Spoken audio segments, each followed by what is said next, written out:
भवादिं स्वरूपं त्वदीयं न विन्दन्ति देवा।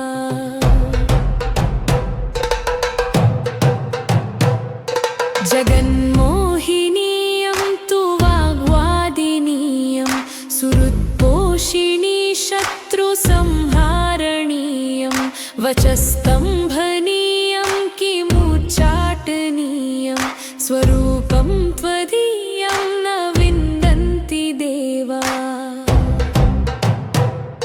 इयं स्वर्गदात्री पुनकल्पवल्ली मनोजास्तु कामान् यथार्थं प्रकुर्यात् तथा ते कृतार्था भवन्तीति नित्यं स्वरूपं त्वदीयं न विन्दन्ति देवा।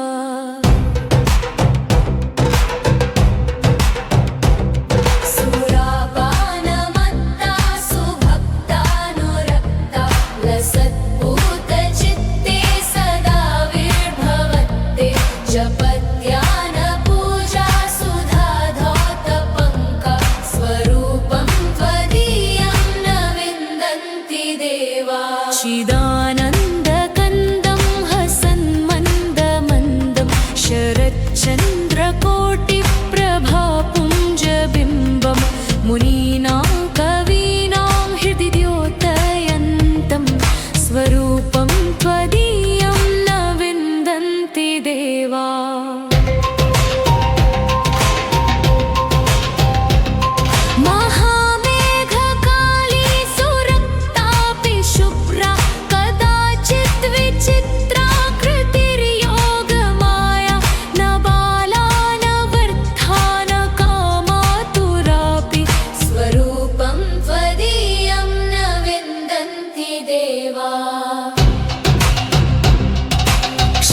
क्षमस्वापराधं महागुप्तभावं मया लोकमध्ये प्रकाशितं यत् तव ध्यानपूतेन चापल्यभावात् स्वरूपं त्वदीयं न विन्दन्ति देवा।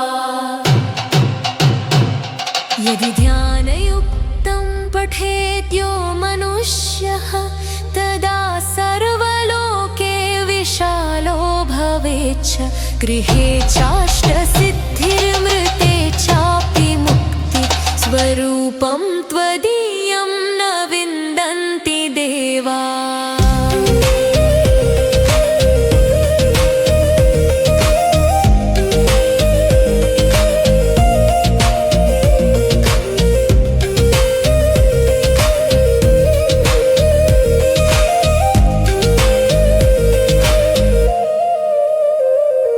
अनादिं सुरादिं मखादिं भवादिं स्वरूपं त्वदीयं न विन्दन्ति देवा।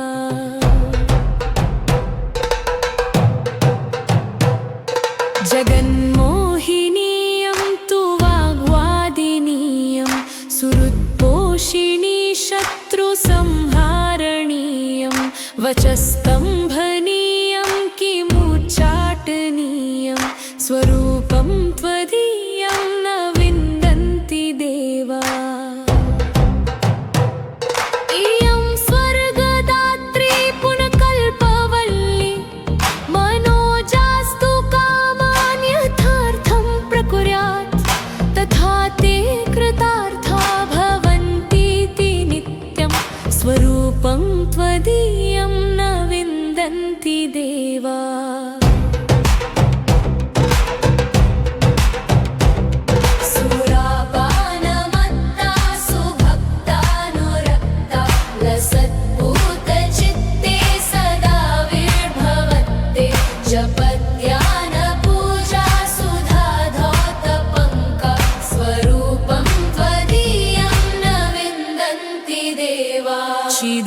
चिदानन्दकन्दं हसन्मन्दमन्दं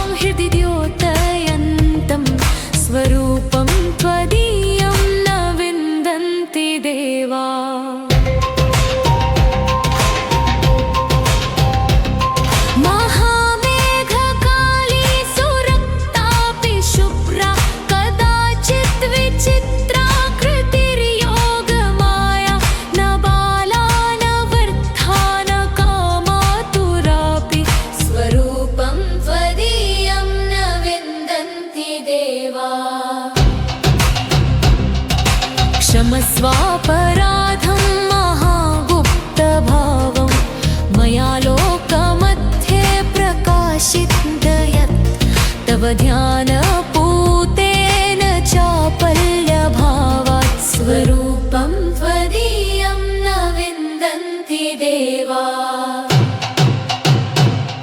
यदि ध्यानयुक्तं पठेद्यो मनुष्यः तदा सर्वलोके विशालो भवेच्छ गृहे चाष्टसिद्धिर्मृते चापि मुक्ति स्वरूपं त्वदीयं न विन्दन्ति देवा।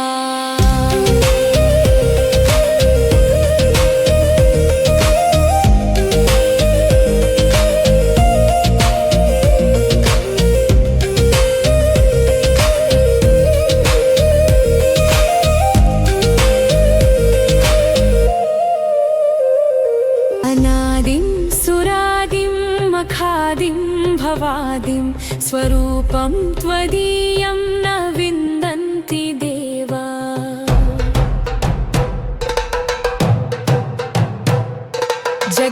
जगन्मोहिनीयं तु वाग्वादिनीयं सुहृत्पोषिणी शत्रुसंहारणीयं वचस्तम्भनीयं किमुच्चाटनीयं स्वरूपं त्वदीयं न विन्दन्ति देवा।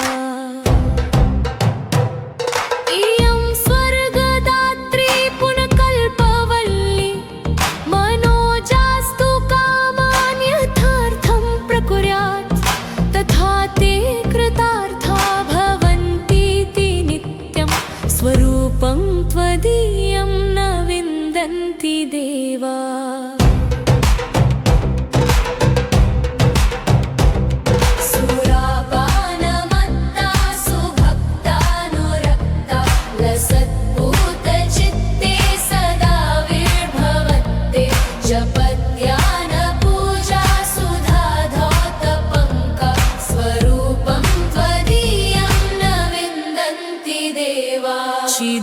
चिदानन्दकन्दं हसन्मन्दमन्दं शरच्चन्द्रकोटिप्रभापुञ्जबिम्बं मुनीनां कवीनां हृदि द्योतयन्तं स्वरूपं त्वदीयं न विन्दन्ति देवा।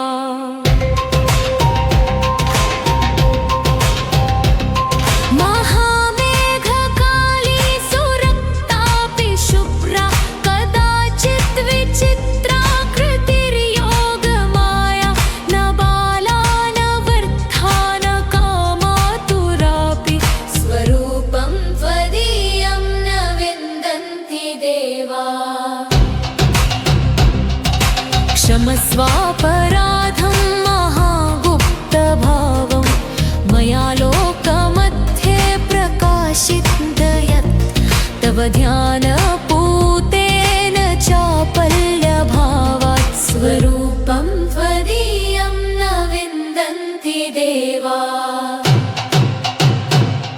यदि ध्यानयुक्तं पठेद्यो मनुष्यः तदा सर्वलोके विशालो भवेच्छ गृहे चाष्टसिद्धिर्मृते चापि मुक्ति स्वरूपं त्वदीयं न विन्दन्ति देवा।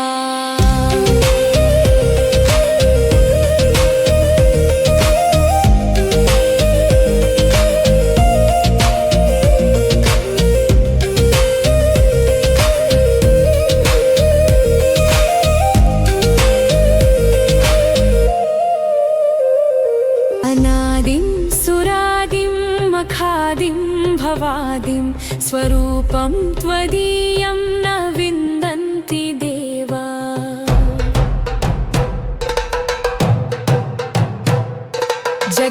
जगन्मोहिनीयं तु वाग्वादिनीयं सुहृत्पोषिणी शत्रुसंहारणीयं वचस्तम्भनीयं किमुच्चाटनीयं स्वरूपं त्वदीयं न विन्दन्ति देवा। इयं स्वर्गदात्री पुनकल्पवल्ली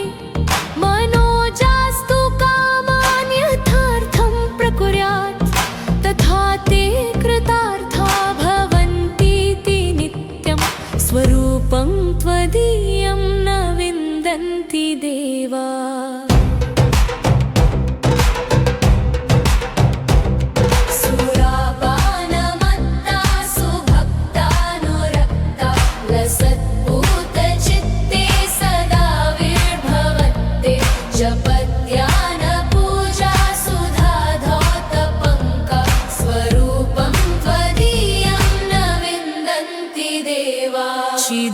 चिदानन्दकन्दं हसन्मन्दमन्दं शरच्चन्द्रकोटिप्रभापुञ्जबिम्बं मुनीनां कवीनां हृदि द्योतयन्तं स्वरूपं त्वदीयं न विन्दन्ति देवा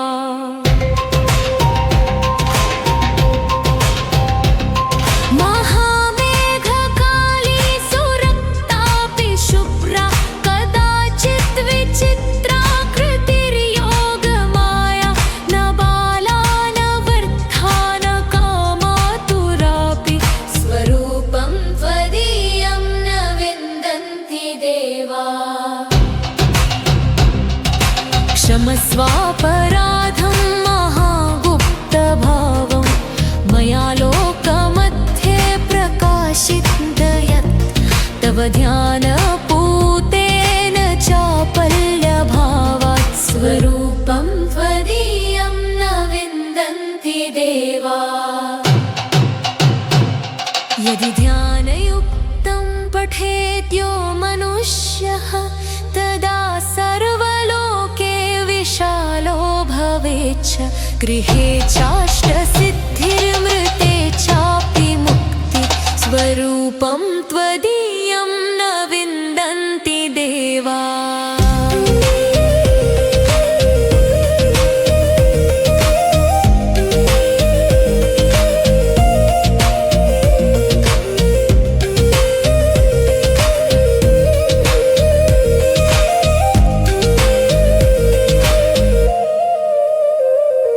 अनादिं सुरादिं मखादिं भवादिं स्वरूपं त्वदीयं न विन्दन्ति देवा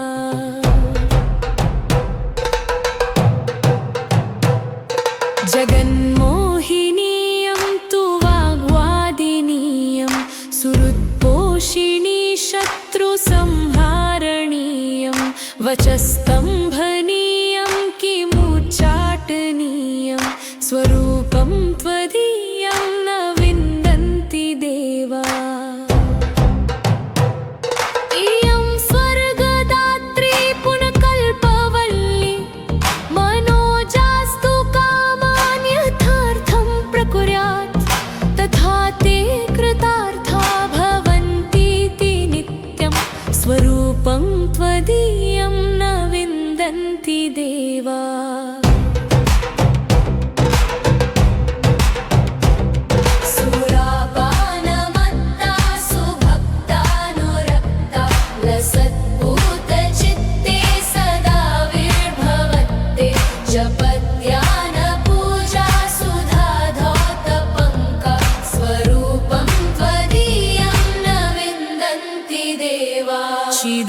चिदानन्दकन्दं हसन्मन्दमन्दं शरच्चन्द्रकोटिप्रभापुञ्जबिम्बं मुनीनां कवीनां हृदि द्योतयन्तं स्वरूपं त्वदीयं न विन्दन्ति देवा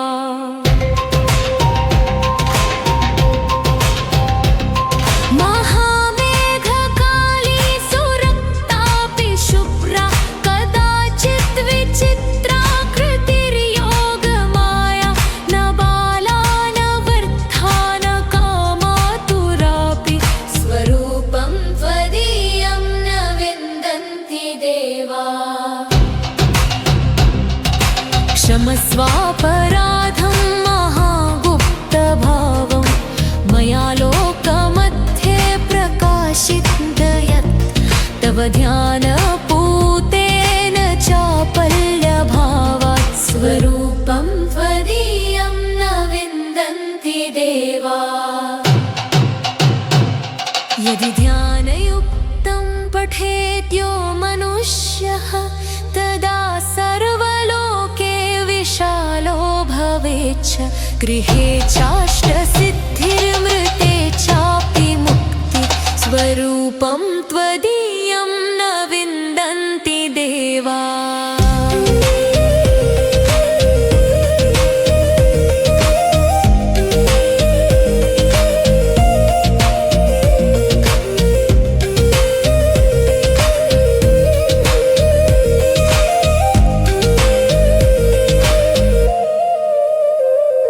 अनादिं सुरादिं मखादिं भवादिं स्वरूपं त्वदीयं न विन्दन्ति देवा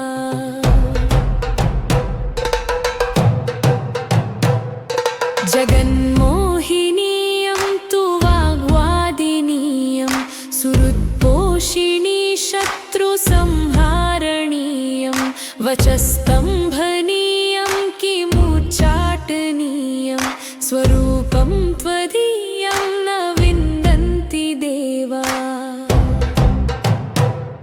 इयं स्वर्गदात्री पुनकल्पवल्ली मनोजास्तु कामान् यथार्थं प्रकुर्यात् तथा ते कृतार्था भवन्तीति नित्यं स्वरूपं त्वदीयं न विन्दन्ति देवा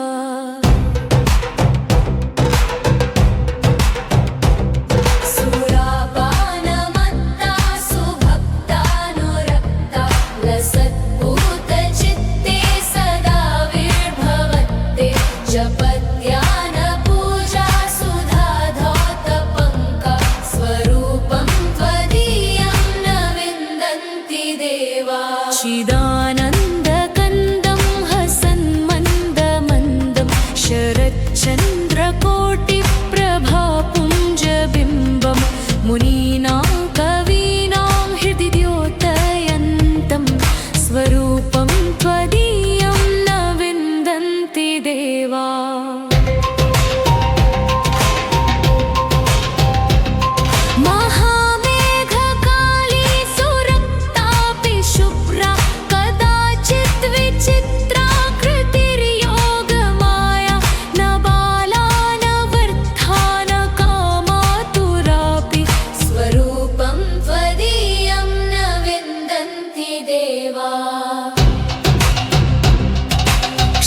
क्षमस्वापराधं महागुप्तभावं मया लोकमध्ये प्रकाशितयत् तव ध्यानपूतेन चापल्यभावात् स्वरूपं त्वदीयं न विन्दन्ति देवा यदि ध्यानयुक्तं पठेद्यो मनुष्यः तदा सर्वलोके विशालो भवेच्छ गृहे चाष्टसिद्धिर्मृते चापि मुक्ति स्वरूपं त्वदीयं न विन्दन्ति देवा